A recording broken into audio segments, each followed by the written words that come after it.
नमस्कार दोस्तों, मैं हूं आपका दोस्त ओम प्रकाश उइके और आपका बहुत बहुत स्वागत है टीडीएल विद ओम में।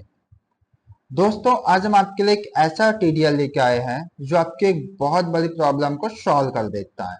हाँ जी, अगर आप टैली के बहुत पुराने यूजर हो या तो फिर अगर आप टैली के नए यूजर हो तो भी आपने कभी ना कभी, ना केवल एक बार, आपने इसको 2 बार 3 बार या मोर देन 3 टाइम्स आपने इस प्रॉब्लम को फेस किया है। समझते हैं पहले कि वो प्रॉब्लम क्या है, उसके बाद में हम ये भी समझेंगे कि क्या उस प्रॉब्लम को सॉल्यूशन टैली के पास में नहीं है। अगर है तो उसके बाद में भी हमारे टीडीएल में ऐसा क्या है जो टैली के सॉल्यूशन से एकदम डिफरेंट, ना केवल एकदम बहुत ही डिफरेंट है और इस टीडीएल को एक बेहतरीन बनाने में मदद करता है। चलिए सबसे पहले हम समझते हैं कि वो इशू क्या है, प्रॉब्लम क्या है, देन गो ऑन करेंगे हम टैली के प्री डिफाइंड सॉल्यूशन पे। उसके बाद में समझेंगे कि हम अपनी टीडीएल के थ्रू उसको कैसे रिजॉल्व किया है। तो चलिए उस चीज को समझने के लिए सबसे पहले मैं आ जाता हूँ, कोई भी एक बिल बनाता हूँ मैं यहाँ पे। जैसे कि मैं एक पार्टी सेलेक्ट करके इसकी डिटेल्स फिल आउट करके जो भी सेल्स, जो भी हमारा सीरीज रहेगा वाउचर टाइप सेल्स वगैरह, वो हमने सिलेक्ट किया। देन हम आते हैं यहाँ पे आइटम सिलेक्शन पे। तो आइटम सिलेक्शन पे आप देख पाओगे यहाँ पे हमारे कुछ आइटम्स बने हुए हैं।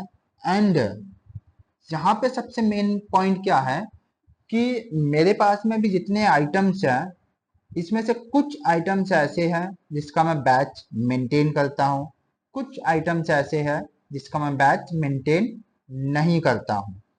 अगर मैं बैच मेंटेन करता हूँ किसी भी आइटम का पर्टिकुलर एक टैली में, तो मुझे उसको इनेबल करना पड़ेगा, तो ही मुझे आइटम मास्टर पे मैं बैच को इनेबल कर सकता हूँ। जैसे कि यहाँ पर हम समझते हैं, मेरे पास में एक ओप्पो फोन है, दूसरा है वीवो फोन। यहाँ पे जो वीवो फोन है इसका मैं बैच मेंटेन नहीं करता हूँ, उसी के साथ में मेरे पास में जो ओप्पो है इसका मैं बैच मेंटेन करता हूँ। तो सबसे पहले हम चलते हैं बैच मेंटेन वाले इस पे। मैंने जैसे इंटर किया, आप आराम से पॉपअप ओपन हो जाएगा यहाँ पे आइटम एलोकेशन का, जहाँ पे आपका जो भी बैच नंबर होगा वो आप बैच सेलेक्ट कर सकते हो। यहाँ पे जैसे मैं कर देता हूँ न्यू बैच, इंटर करता हूँ यहाँ पे। इस बैच की मुझे जितनी भी क्वांटिटी सेल करनी है मैंने जस्ट सेल किया, अमाउंट डाला एंड दैट्स ऑल, फाइनल। ये मेरा एक आइटम की एंट्री हो चुका है। जैसे कि मेरे पास में वीवो फोन का जो है इसका तो मैं बैच मेंटेन नहीं करता हूँ, इसके बावजूद जब मैं इंटर करता हूँ तब देखोगे यहाँ पे मेरे पास यहाँ पे आइटम अलोकेशन का फॉर्म जो है वो इनेबल होता है कि अगर मैं पर्टिकुलर इस आइटम का बैच मेंटेन नहीं कर रहा हूँ तो मेरे पास में जो आइटम अलोकेशन फॉर्म का कोई यूज नहीं है। ठीक है, बट फिर भी ये ओपन होता है। उसका रीजन क्या है वो भी हम समझते हैं। तो मैं पहले तो इसकी एज इट इज एंट्री कर देता हूँ 16,000 की एक एक पीस, एंड उसके बाद में मैं यहाँ पे बाहर भी ऐड कर देता हूँ 16,000 का मैंने कर दिया एक एक पीस। ठीक है, तो जैसे कि आपने देखा होगा यहाँ पे भी देखोगे, यहाँ पे भी जो आपका आइटम एलोकेशन इनेबल हुआ है विदाउट कोई आइटम के। ठीक है, तो यहाँ पे हमारे पास में अब इश्यू क्या आता है कि भाई अगर हमारे पास में 500 आइटम्स है, 500 में से अगर हम 10 आइटम का बैच मेंटेन करते हैं, बाकी 490 आइटम का बैच मेंटेन नहीं करते हैं, तो हम वो 10 आइटम पे बैच इनेबल कर देंगे और बाकी जो 490 आइटम है उन पे बैच इनेबल नहीं करेंगे, but still we are facing this item allocation form. हाँ जी, हम बैच मेंटेन नहीं करते बट फिर भी हमें यहाँ पे आइटम एलोकेशन का फॉर्म इनेबल होता है। तो हमारे यहाँ पे सबसे बड़ा इश्यू यही है कि कैसे हम इस आइटम एलोकेशन के फॉर्म को डिसेबल कर सकते हैं। सबसे पहला यहाँ पे हमारे पास में आंसर होता है टैली का प्री डिफाइंड। जैसे कि मैं जस्ट अब इसको सेव कर देता हूँ। ठीक है, अगर हम इसको बंद करना है तो हम क्या कर सकते हैं, सबसे पहले ऑल्टर पे आके जो भी हमारा आइटम होता है, आइटम पे आके जो भी हमारा आइटम के अंदर आके यहाँ से हम अगर हम बैच को डिसेबल कर देते हैं, ठीक है, बैच को डिसेबल कर देंगे तो उस केस में क्या होगा, बैच की डिटेल्स हमें नहीं मांगेगा। इट मीन्स बैच की डिटेल्स आप देने की जरूरत नहीं है। बट स्टिल मैं यहाँ पे अगर आपको दिखाऊं वीवो फोन में, यहाँ पे अगर आप देखोगे मेरे पास में बैच जो है डिसेबल है, बैच नो है, but still I am facing the item allocation form is opening.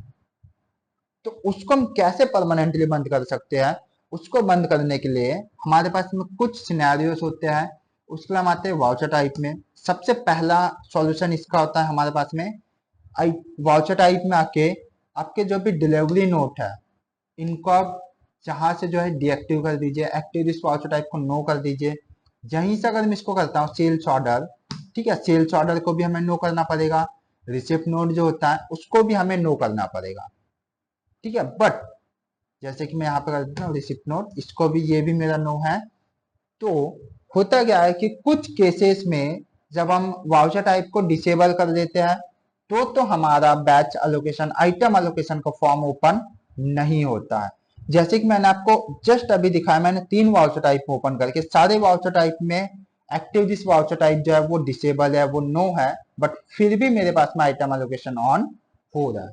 तो यहाँ पे टैली जो है हमें पहला सॉल्यूशन जो देता है वो यहाँ पे एप्लीकेबल नहीं हुआ है, उससे हमारा काम नहीं बना। देन दूसरा क्या देता है, दूसरा देता है हमारे यहाँ पे ऑल्ट के साथ में जब हम आते हैं फीचर्स में आते हैं यहाँ पे, ठीक है, तो आप यहाँ पे देखोगे, आप यहाँ पे इनेबल बैच जो है हमारा 4th नंबर का, इसको आप डायरेक्टली नो कर दीजिए। बट वंस जब हमने इसको एक्टिव कर दिया, किसी आइटम पे अगर हमने बैच अलाउ कर दिया, उसको उसको इंटीग्रेट कर दिया है, उसके साथ में उसको असाइन कर दिया, उसके साथ में हमने कोई एंट्रीज क्रिएट कर दी है, एक भी अगर एंट्री क्रिएट हो गई तो उसके बाद में हम बैच को डिसेबल नहीं कर सकते हैं। अगर हमने यहाँ से बैच को डिसेबल कर दिया तो चांसेस है, तो पॉसिबिलिटीज है कि हमारा वाउचर टाइप में जो है आइटम एलोकेशन ऑफ हो जाए। बट अभी इस केस में आप देख पा रहे हो यहाँ पे जो है हम बैच को डिसेबल ही नहीं कर सकते हैं। तो यहाँ पे टैली जो हमें दूसरा सॉल्यूशन देता है वो भी यहाँ पे फेल हो चुका है। तो अब आते हैं हमारे थर्ड सॉल्यूशन पे, जो कि हमारे टीडीएल के थ्रू हमने करवा के रखा है। क्या है वो, चलिए जानते हैं।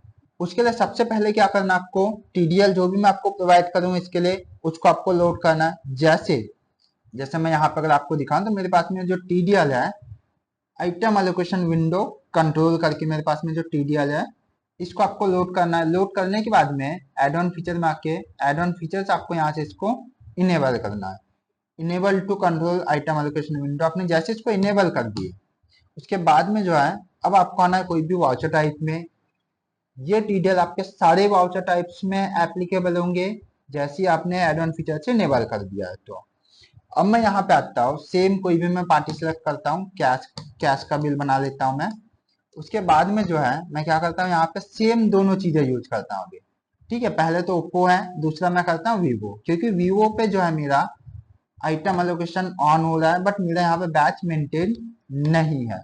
तो इस केस में हम क्या कर सकते हैं, आप राइट साइड में आप यहाँ पे देखोगे जहां पे हमने बटन क्रिएट करके रखा है, बटन का नाम है स्टार्ट आइटम एलोकेशन, ठीक है। जैसे हम इसको स्टार्ट कर देते हैं तो हमारा आइटम एलोकेशन जो है वो बंद हो जाता है। कैसे, जैसे कि अभी मैंने बटन प्रेस करने से पहले मैंने आपको इंटर किया था तो हमारा आइटम एलोकेशन ऑन हुआ था। अब जैसे मैं वापस इंटर करता हूँ, अब आप देख पाओगे यहाँ पे आपका आइटम एलोकेशन जो है वो डिसेबल हो चुका है। तो आप डायरेक्टली यहाँ पे जितनी भी क्वांटिटी आपको देना आप देके इसको सेव कर सकते हो। इसी तरीके से आपके जितने भी आइटम्स है, ठीक है, उन सारे आइटम्स पे आप इसको अप्लाई कर सकते हो। जैसे ही आपका कोई आइटम आता है जिसका आपका बैच इनेबल है, ठीक है, तो अब यहाँ पे तो जिस भी आइटम पे आपका बैच इनेबल है उसको अगर आप इंटर करते हो तो आप यहाँ पे कोई भी वैल्यूज नहीं ऐड कर सकते हो।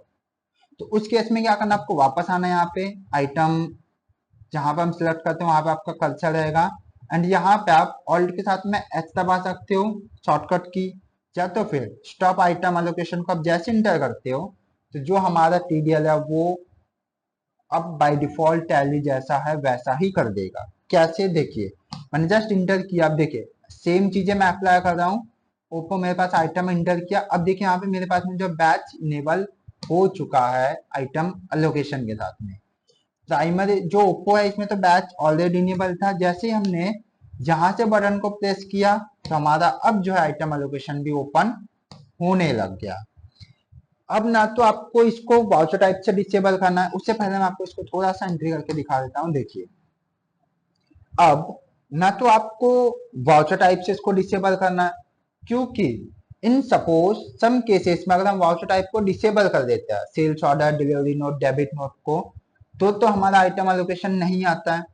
लेकिन अगर हमारे सिनेरियोस ऐसे है कि हम जब भी बिल बनाते हैं, बिल बनाने से पहले हम उसका सेल्स ऑर्डर जनरेट करते हैं, उस केस में तो हम सेल्स ऑर्डर को बंद नहीं कर सकते हैं आइटम अलोकेशन के लिए, क्योंकि हम पहले सेल्स ऑर्डर बनाते हैं, उसके बाद में क्या करते हैं, हम सेल्स बिल बनाते हैं। तो यहाँ पे जो है हमारा फंडामेंटली खत्म हो जाता है कि हम सेल्स ऑर्डर को डिसेबल नहीं कर सकते हैं। दूसरा सिनेरियो मैंने आपको ऑलरेडी बता दिया है कि कंपनी में F12 पे जाके जो फीचर्स होता है वहां से भी आप उसको डिसेबल नहीं कर सकते हो अगर आपकी कोई एंट्री हो चुकी है तो। तो फाइनली हमारे पास में जो सॉल्यूशन बचता है कि हम इस सॉल्यूशन का यूज करके हम जो भी बिल बनाते हैं वहां पे रन टाइम के लिए आइटम एलोकेशन को डिसेबल कर सकते हैं।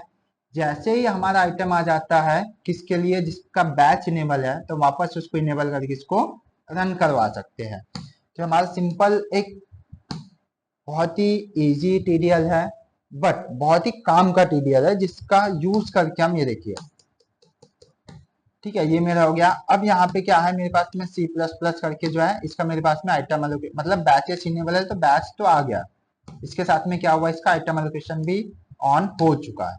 अब अगर मैं इसको बंद करना चाहता हूं तो मैं जस्ट इसको क्लिक करूंगा, डन हो गया ये बंद। देखिए इंटर करता हूं मैं, सीधा अमाउंट पे आता है ये। अब ये आपका आइटम एलोकेशन पे आपको लेके नहीं जा रहा। तो दोस्तों इस तरीके से हम इस टीडीएल का यूज करके जो है आइटम एलोकेशन को रन टाइम के लिए इनेबल या डिसेबल कर सकते हैं बेस्ड ऑन आवर रिक्वायरमेंट।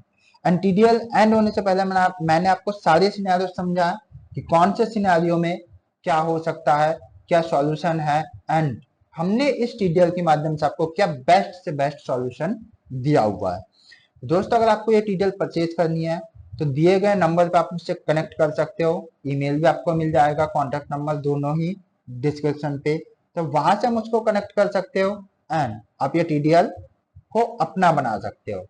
दोस्तों टैली में अगर आपका कोई भी कस्टमाइजेशन है A to Z, अगर आपका कोई भी कस्टमाइजेशन है टैली में, आप सेम डिटेल से मुझसे कनेक्ट कर सकते हो। एंड उसके साथ ही साथ में अगर आपको इस टीडीएल में और भी इन्हेंसमेंट करवाना है तो भी ये पॉसिबल है आपके अपने टीडीएल विद ओम चैनल पे।